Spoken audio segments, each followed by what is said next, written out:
Good evening my friends, Ananya coaching classes YouTube channel पर सभी विद्यार्थियों का स्वागत है। तो ये आज हम लोग सीखेंगे कि what is the use of it is time to. It is time to का यूज कहाँ पे किया जाता है। एक्चुअली हम लोग सीखते हैं यहाँ पे कि what is the use of it is time to. देखिए आपने यहाँ लिखा था बेटा कि use of it is time to.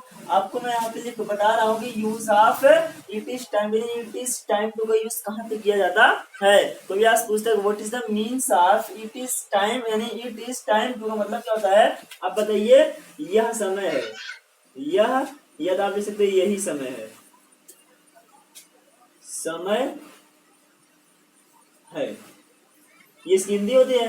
कोई भी आज पूछता है what is the means of it is time to, अगर आपसे बेटा कोई भी पूछे कि what is the means of it is time to, it is time to का मतलब क्या होता है, तो आप कह सकते हो यह समय है। ये तो आप ये कह सकते हो यही समय है। कोई भी आज पूछता है, कोई बच्चा आपसे पूछे, कोई भी इंसान आपसे पूछे कि what is the means of it is time to, तो यू कैन से दैट यही समय या यह समय है। अगर हम बात करिए बेटा कि इसका स्ट्रक्चर क्या होता है, यहाँ हम लोग स्ट्रक्चर देखते हैं। इसका लिख दिया जाए स्ट्रक्चर हो जाएगा it is time, it is time plus आपको हो जाएगा यहाँ पे टू, प्लस आपका हो जाए it is time to plus MV first, और आप यहाँ ला सकते हो अदर वर्ड भी लिख सकते हो। देखिए आप यहाँ पे लिखेंगे बेटा स्ट्रक्चर की इट इज टाइम टू, यहाँ पे आपको लिखा गया है इट इज टाइम टू, यानी टाइम, ये टाइम है आपका प्लस टू है, इट इज टाइम, अच्छा ठीक है प्लस हटा दे रहे हैं, लिखा गया आपका it is time to plus MV first plus क्या लिखा गया अदर वर्ड। कोई भी आज पूछता है what is the structure of it is time to, आप कह सकते हो कि इट इज टाइम टू, यानी हुआ इट इज टाइम टू हो गया, तो मैंने प्लस क्या किया एमवी फर्स्ट मैंने लगा दी, फिर इसमें क्या कर दिया अदर वर्ड। अब इसका एग्जांपल यहाँ पे हो जाए, एग्जांपल यही समय है खेलने का, यही समय है या यह खेलने का समय। आप लिख सकते हो कि यह खेलने का समय है, यह खेलने का समय है। देखिए बेटा आपके यहाँ पे लिखा गया है कि यह खेलने का समय है, ये तो आप ये भी कह सकते हैं यही खेलने का समय है। चाहे आपसे पूछा जाए यह खेलने का समय है, या आपसे ये पूछ लिया जाए यही खेलने का समय, इसका अनुवाद क्या होगा, अनुवाद एक ही होगा, भले हिंदी में दो तरीके से पूछा गया। यहाँ पे आप लिखो, पहले आप क्या लिखोगे इट, फिर आप लिखेंगे इज, फिर आप क्या लिखेंगे time, it is time, then आप क्या इसमें क्या लिखवा टू, तो हो गया इट इज टाइम टू। आपको इसमें क्या है एमवी फर्स्ट क्या करने समय है खेलने का, इसमें आपको क्या हुआ खेलना तो जाएगा प्ले हो गया, इसमें आपका अदर वर्ड नहीं था, अदर वर्ड इसमें नहीं लिखेंगे।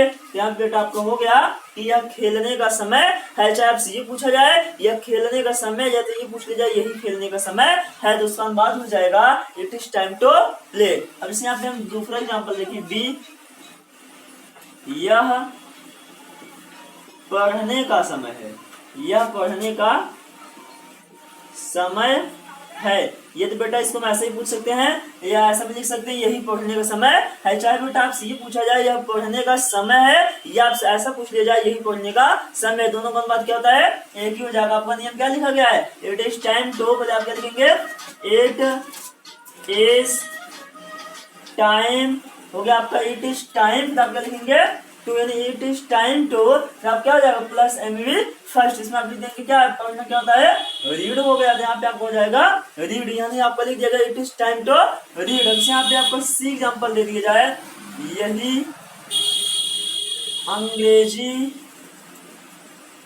अंग्रेजी सीखने का समय है, यही अंग्रेजी सीखने का समय है।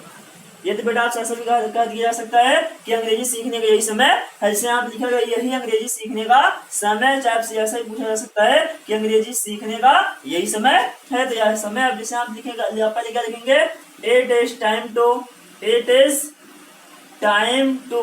देखिए आपका स्ट्रक्चर क्या लिखा गया है, आपका नियम जो लिखा है इसमें क्या लिखा गया है इट इज टाइम टू, आपने क्या लगा दिया इट इज टाइम टू, अब प्लस क्या हो जाएगा एमवी फर्स्ट, इसमें क्या है सीखना, तो हो जाएगा लर्न, तो क्या बेटा यहाँ पे it is time to learn. अब इसमें आपका अदर वर्ड इसमें क्या हो जाएगा, इसमें आपको जो अदर वर्ड है क्या है, इंग्लिश यानी अंग्रेजी हो जाएगा।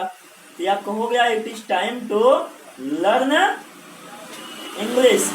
अब जैसे अगर आपका यहाँ पे डी एग्जाम्पल दे दिया जाए, यह स्कूल जाने का, यह स्कूल जाने का समय है, यह स्कूल जाने का समय है। देखिए बेटा यहाँ पे लिखा गया आपका कि यह स्कूल जाने का समय है। अगर कोई पूछता what is the translate of this sentence in voice, यानी इस वाक्य का क्या अनुवाद होता है, तो आप बता सकते हो कि यह स्कूल जाने का समय, तो आप क्या था, it is time to go to school. इसमें आप पहले क्या लिखोगे, इट इज फिर आप क्या लिखोगे, टाइम, इट इज टाइम, फिर आप क्या लिखोगे, टू। हो गया बेटा इट इज टाइम टू, फिर एम फर्स्ट इसमें क्या हो जाएगा, गो टू। अब इसमें आपका अदर वर्ड क्या हो जाएगा, स्कूल। इसमें आपका अदर वर्ड क्या हुआ, स्कूल। तो आपको हो गया it is time to go to school. देखिए पहले आपका इसमें कितने लोग हैं, 3 लोग हैं। पहला आपका इट इज टू हो गया, फिर दूसरे इसमें बेटा आप क्या है, एम फर्स्ट आपको दूसरे इसमें क्या हो जाएगा, अदर वर्ड। तो हो गया it is time to go to school, यानी यह स्कूल जाने का समय है, या स्कूल जाने का यही समय है। जैसे इसमें एक एग्जांपल देख लीजिए लास्ट, यह खाना खाने का समय है, या आप भी कर सकते हैं यही खाना खाने का समय है। देखो बेटा आप लिखा गया कि यह खाना खाने का समय है। पहले आप इसमें क्या लिखोगे, इट इज, यहाँ पे आपने क्या लिखा, it is time to, then after that हम क्या लिखेंगे, एम फर्स्ट मेन और क्या लिखेंगे, फर्स्ट फॉर्म लिखेंगे। इसमें क्या है, खाना यानी ईट, तो हो जाएगा आपका ईट आप ओवर हो गया। तो हो गया बेटा it is time to eat, क्या खाना है, खाना यानी ईट द फूड। इसमें आपका अदर वर्ड क्या हो गया, फूड। तो ये रहा आपका बेटा इट इज टाइम टू का यूज। कभी आज पूछता है what is the means of it is time to, तो यू कैन से दैट यह समय यही समय है। अगर आपसे पूछा जाए तो what is the structure of it is time to, तो you can say that it is time to plus M first plus other word होता है। हमने यहाँ पे एग्जांपल से लिखाया, यह खेलने का समय है, it is time to play. अब लिखा गया पढ़ने का समय है, it is time to read. यही अंग्रेजी सीखने का समय है, it is time to learn English. आपको बेटा इसमें अगला लिखवाएगा एग्जांपल, यह स्कूल जाने का समय है, it is time to go to school. यह खाना खाने का समय है, it is time to eat the food. यही अंग्रेजी बोलने का समय है, it is time to speak English. यही विद्यालय जाने का समय है, it is time to go to school. यानी यही काम करने का समय है, it is time to do this work. यही काम करने का समय आप इसको बता सकते हो। तो बेटा अगर आपकी वीडियो आपको अच्छा लगे तो आप वीडियो को लाइक करें और चैनल को सब्सक्राइब करें। अगली वीडियो को नोटिफिकेशन पाने के लिए बेल आइकन दबाना ना भूलें। Thanks for watching this video.